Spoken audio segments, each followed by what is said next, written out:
Mister හින්දනේ අර පණිවිඩය කිව්වද? ඔව් මං කිව්වා. ගෙදර ඇවිත් අම්මත් එක්ක කතා කරගත්තේ නැත්තම් මිස් සුරම්මියා ආයෙ නම් අනුර මහත්තයා එක්ක එහෙම යන්නේ නැහැ කියලා. ඉතින් මොකද කිව්වේ? එයා කිව්වා මිස් සුරම්මියා දැන් ඒ තරම් ගණන් උස්සලාද කියලා. ඒකට කාරණෙත් එයා දන්නවයි කියලා හොඳයි බලාගමු කියලාත් කිව්වා. එයාට ටිකක් තදින් ඉන්න වෙයි වගේ. නැත්තම් එයා මේක සැහැල්ලුවට හිතනවා. ඔන්න ඔය විදිය රංගපෑමක් දාලා තමයි බුද්ධිකේ අනුරගේ කාමරයට ගිහලා තියෙන්නේ. දැන් අනුරගේ හොඳම හිතවතාල බුද්ධිකයා. දැන් ඕනේ නැති වෙලාවකරි බුද්ධිකට මෑන්ගේ කාමරයට යන්න පුළුවන්. හැබැයි මං නම් හිතන්නේ ওই මාර්ගයෙන් අපිට හොඩුවාවක් හම්බෙයි කියලා.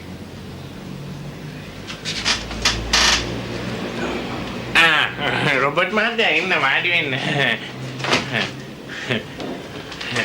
අද වැඩට ගියේ නැද්ද රොබර්ට් මහත්තයා? නිකන් මේ පැත්තේ මං ආවේ වැඩ වෙන වැඩකට.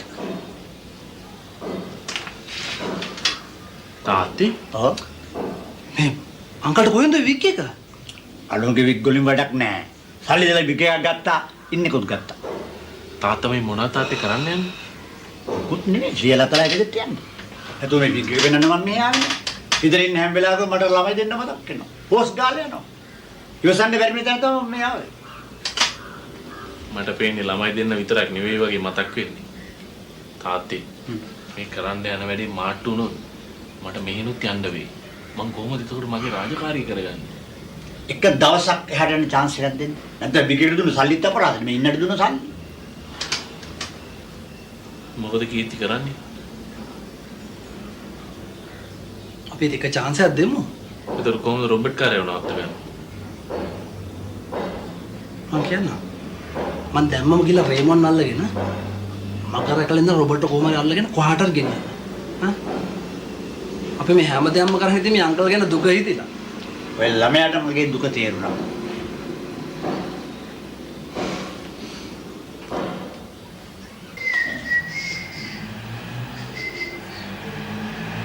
Excuse me. මේ මිසිස් දෙනිපිටිය මට එන්න කිව්වේ. ඔව්. අපේ දුවට මේ පීකුදු කණ්ඩ ආසයි කියලා. කාගේද? කාගේවත් නෙවෙයි. Chicken liver. මේ දොළ දුකක්වත්? තුල දුකක් හැදෙන්න එයා කසාද බැඳලා ළමෙක් හම්බෙන්න ඉන්නවනේ. ඒක තමයි මම මේ හිතුව අර මොන රාජ්‍ය බිසවටද අර එලාර රජුරුවන්ගේ හමුදාවේ හිටපු මේ සෙනෙවියෙක්ගේ හදවතද පීකුදුද කන්න ඕනේ කරලා තිබ්බේ. ඒ වගේ එකක්. නෑ එහෙම දෙයක් නෙවෙයි. මේකෙන් ගිහලා පීකුදු 500ක් අරන් එන්නකෝ. පීකුදු නේ. පීකුදු.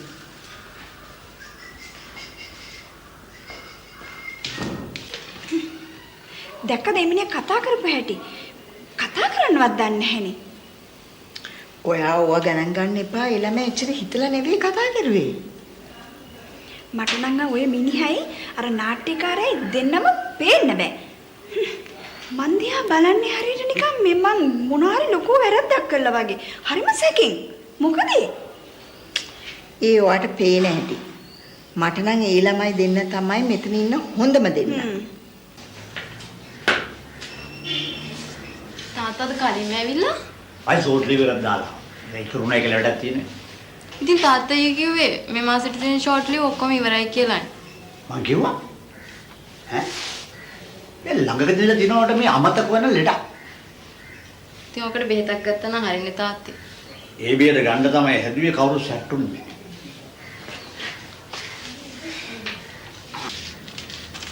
අම්මා කොහෙලට දෙන්නේ? ඇයි තාත්තේ? අම්මා වෙනදා එන වෙලාවට එයි. තාත්තා හරියට කතා කරන්නේ අම්මා එන වෙලාව දන්නේ නැහැ වගේ. මට ඒකත් මතක නෑ. මල්ලිකෝ? මල්ලි ග්‍රවුන්ඩ් එකට ගියා ක්‍රිකට් ගහන්න. දුව මේ දවස්වල මොකද කරන්නේ? ඇයි තාත්තේ මම බියුටි කල්චර් කෝස් එකක් කරන්නේ. තාත්තට ඒකවත් මතක නැද්ද? මේක මා පුදුම අමතක වෙilla. ඩාඩියක් ගැව්වේ නෑනේ. වයර් මාරු.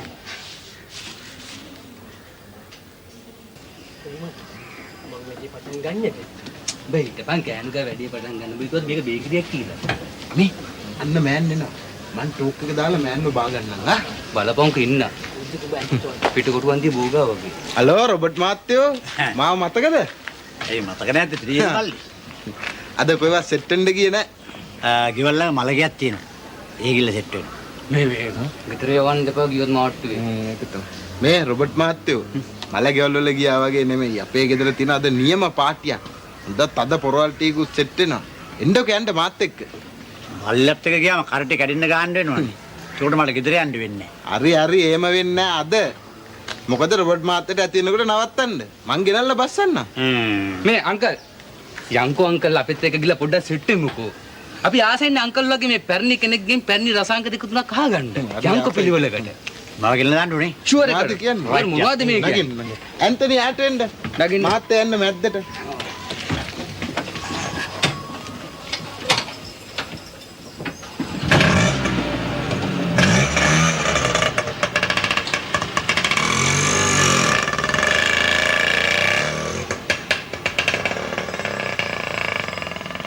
මට නම් බයි බෑ තාත්තා මොනව කරගනීද කියලා.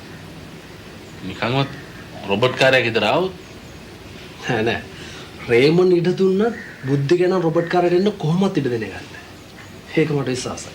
අන්තික මං කෝ අදර යන කොහොමවත් එවන්න එපා. හෙට උදේ එවන්න කියලා.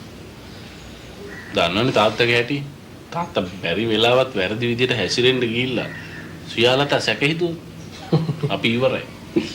හැබැයි මොන ප්‍රශ්නයක් ආවත් අංකල් වැඩේ ෂේප් කරගෙන ඒක මට විශ්වාසයි. වැඩිපුර දාලා දෙන්න පිළිගන්න. තාඩි දාන්න. තාඩි. ඇති සැල බාල කරන්න හදන්න. බලනකොට සැන්ඩිනේ බොන්නේ. දීපා.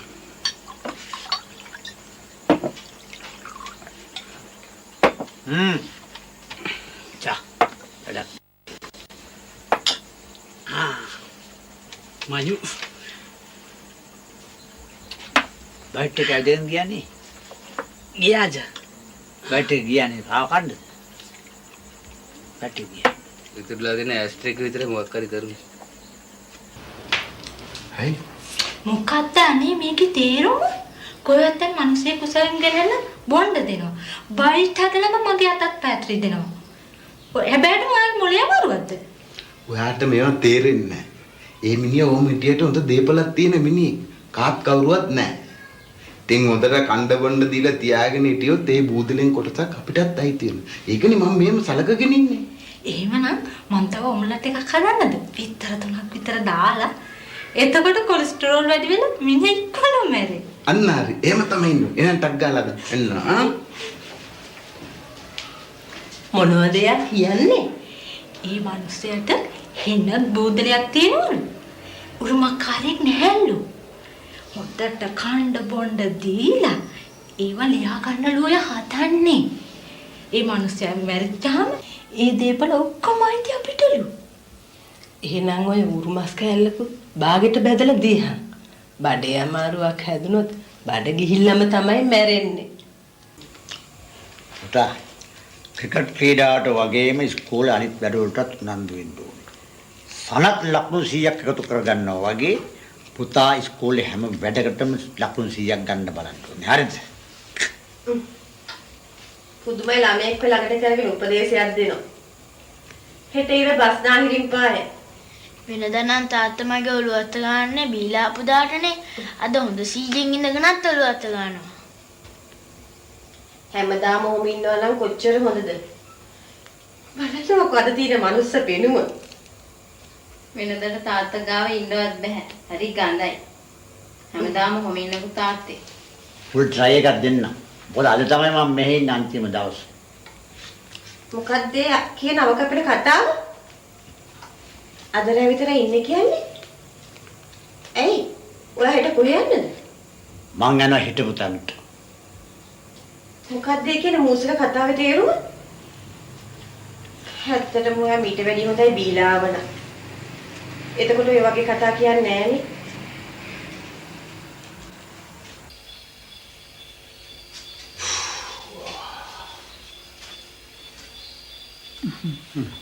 මොකද මිසිස් සුගතදාස මොකක් හරි ප්‍රශ්නයක් වත්ද?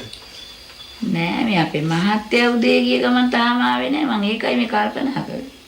මේ අදත් බෑනේ ඉන්න දිහාවත් ගියා. බෑන ඉන්න දිහා නම් තමයි ගියේ. එක දවසක තෝම ගිහලා පහුවෙන්ද ආවේ. ඊට ඉස්සෙල් නම් යාවම නවතින්නේ නෑ. අදත් එහෙම නැවතුනාමත්ද කියලා මම මේ කල්පනා කරේ. මේ භාග වෙලාවට අර සෝම් පිටින ළඟින් එන්න බයි රෑවෙච්ච හින්දා එහෙ නැවතුණාද දන්නේ නැහැ. එයා එහෙම බය නෑ. ඕන තරම් රෑ වෙලා එනවා. මිස්ටර් සුගතදාස හදිස්සියේ බය වුණොත් ඉතිපිසෝ ගාතාව කියන දන්නවද? ඉතිපිසෝ ගාතාව නෙමෙයි. ඕල්මනක් දැක්කම හොඳ ජරා වචන දෙක තුනක් කියනවලු. ඕල්මන කොහෙන් ගියාද දන්නේ නැහැ කියලා කියනවා මාත් ඒක. අපෝ මිස්ටර් සුගතදාස දැක්කම කියන්නවත් බෑ ඒ වගේ ජරා වචන කියන කෙනෙක් කියලා. මිස් මේ අර යෝගිවරයා ළඟට ගිහිල්ලා කරපු මන්ත්‍රවලුත් ඒ තරම් ප්‍රයෝජනයක් නැහැ වාගේ නේද? එකපාරට මෙහිම සුවයක් වෙන්නේ නැහැ. කොහොමද කිසිම සුමානියක් දෙකක් යයි. හැබැයි මට නම් පේන විදිහට තත්ත්වයේ තිබුණත් වැඩි දැන් ටිකක් නරක වෙලා වගේ. මේ හිටියා වගේ තව සුමානියක් දෙකක් බලන්නකෝ. බලා හිටියා වගේ තරුණ වෙයි. හොඳයි. අපි එහෙමනම් ඉතින් තව සුමානියක් දෙකක් බලමුකෝ.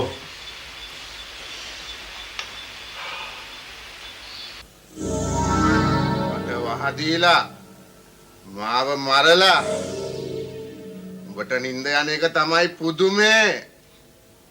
උඹලා වගේ ගෑනුන්ට මම යහතින් ඉන්න ඉඩ තියන්නේ.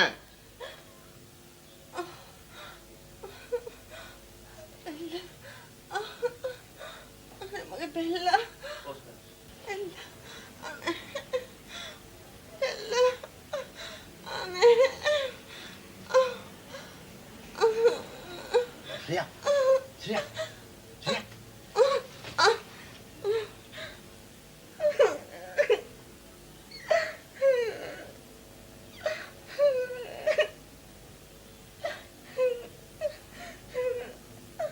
මොකද?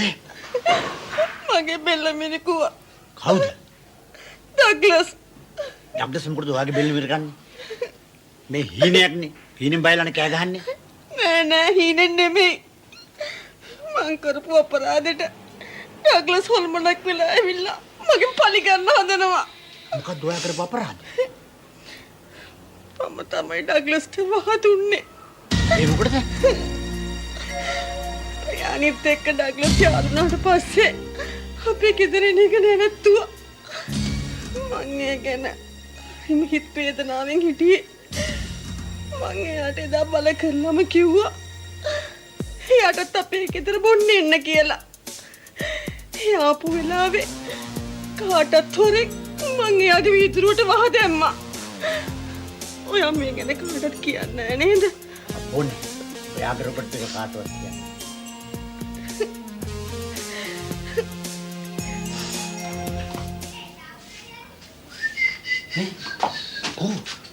අංකල් ආවද? නෑ තාම ආවේ නෑ. මොන ගිනි ගෙඩියක් කරගත්තද දන්නේ නෑ. දන්නවනේ. යුරේකා. ඇයි තාත්තේ? හැබැයි ආකිමිඩියස් නම් ආවේ යුරේකා කී ඇඳුම් නැතුව. තාත්තා මොකද ඇඳුම් ඇතුව යුරේකා ගන්න? එවැනි අවස්ථාවක තමයි මේක හොයාගත්තේ. මොකද්ද? ඩග්ලස්ගේ මිනුමරුවා මං හොයාගත්තා. මට ඊයරය පාපචාරණයක් කළා. ඩග්ලස් අරක්කු බොනකොට අරක්කු වලට වහදාලා දීලා තියෙනවා ශ්‍රියාලතා. යුරේකා. ශ්‍රියාලතා තාත්තේ ඇයි තාත්තා අම්මා හොයන්නේ? දැන් අම්මත් එක්කමනේ තාත්තා එළියට ගියේ. අම්මා මගවත් දාලා ආවද? උඩට ඔල්මාදේද? මං කොහොම වැඩට යන්නේ? මං තාම එනවනේ. උදේ. එතකොට අම්මත් එක්ක එළියට ගියේ කවුද එහෙනම්? ඊයේ තාත්තා බිව්වෙත් නැහැනේ. මොකද මේ එකපාරටම වෙනස් වෙලා? අනිත් එක ඔය ඇඳගෙන ගිය ෂර්ට් එකක් නෙමෙයි ඇඳගෙන ඇවිත් තියෙන්නේ. මට පේන්නේ දුව මනෝ වෛද්‍යවරයෙකුට පෙන්වන්න වෙයි. දුවගේ මොලේ ඔක්කොම අවුල් වෙලා. එහෙම නැත්තම් නිකන් ඉන්න ගමන් මේ non stop කැසට් එකක් ඇහුවද? ඈ? මගේ මොලේ අවුල් වෙලා නෑ තාත්තේ. මට පේන්නේ තාත්තා අද උදේ වැඩට යන ගමන් මොන හරි බීලා ඇවිල්ලා තියෙනවා. මේක හරි පුදුම කතාවක්. දුව කියන්නේ ඊරේ මම මේ ගෙදර හිටියයි කියලාද? නැතුව ඊයේ තමයි තාත්තා අම්මත් එක්ක හොඳට කතා කර අපිත් එක්කත් විහිළු කර හිටපු එකම දවස. එතකොට ඊරේ ත්‍රිවිල් කාර්යය ගෙදර හිටියේ කවුද? දැන් මට හොඳටම විශ්වාසයි මගේ මනෝකාය වැඩ කරනවා. අරක්කු බැලනොත් මනෝකාය හැමතැනම යවන්න පුළුවන් කියන එක දැන් මට හොඳටම විශ්වාසයි. තාත්තා ඊට පස්සේ බොන්න එපා තාත්තේ. පේනවනේ බිව්වම කියන කතා. මනෝකායයි මොනවාද මේ? දැන්වත් ඔය බීම නවත්තලා හොඳ මිනිස්සෙක් වෙන්න තාත්තේ. දැන් නම් ඒකට පරක්කුණා වැඩි යුතුයි. දැන් අපේ මනස ශරීරය එකපාරට වෙනස් කරන්න බෑ. මම පුළුවන් තරම් උත්සාහ කරන්නම් ලබන ආත්මෙදිවත් හොඳ මිනිස්සෙක් වෙන්න. එහෙමනම් මම යන්නම්. තමුන්නාන්සලා මට පැවරු රාජකාරිය මම බොහොම දක්ෂව නිර්භීතව කෙරුවා. මට මේ වෙලාවේ හැඟීමක් ඇති වෙනවා හරියට අවුරුදු 25ක් සේවය කළා පෙන්ෂන් ගියා වගේ. මම ජීලෙන්න. තාත්තා මොන වුණත් කිරුවේ විශිෂ්ට සේවයක් තාත්තේ. අපි දෙන්නට මෙච්චර අමාරු වෙච්ච දෙයක් තාත්තා ඉක්මනින්ම හොයලා දුන්නානේ. තාත්තට පින් සිද්ධ වෙනවා අපේ රාජකාරියට උදව් කරාට. Thanks uncle. හරිසමෙන් එන යන්න. මම එන්න.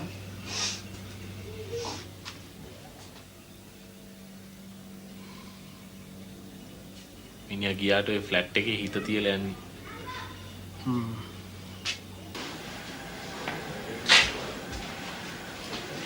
තාත්තේ කොහෙද මේ යන්න හදන්නේ?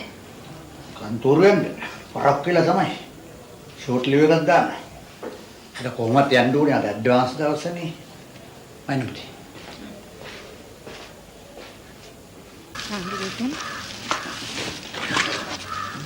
හලෝ.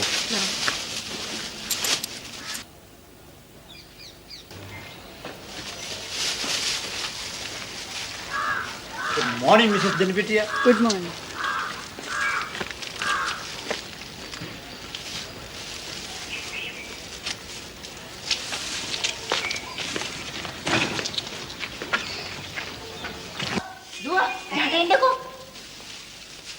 හරි වැඩේනේ උනේ. මම පාංකාරයෙන් පාන් ගන්නකොට මිස්ටර් රොබර්ට් මට හලෝ ගාගෙන ගියා. ඒකම තත්පරයක්වත් ගියේ නෑ. ආයි මට මිස්ටර් රොබර්ට් good morning කියන එළියට ගියා. අම්මට වැරදිලා. මිස්ටර් රොබර්ට් යන්නේ නැති. ගිහිල්ලා යාට මගදී මොනවා හරි අමතක වෙන්නේ නැති. ඊට පස්සේ ආපහු එන්නේ නැති.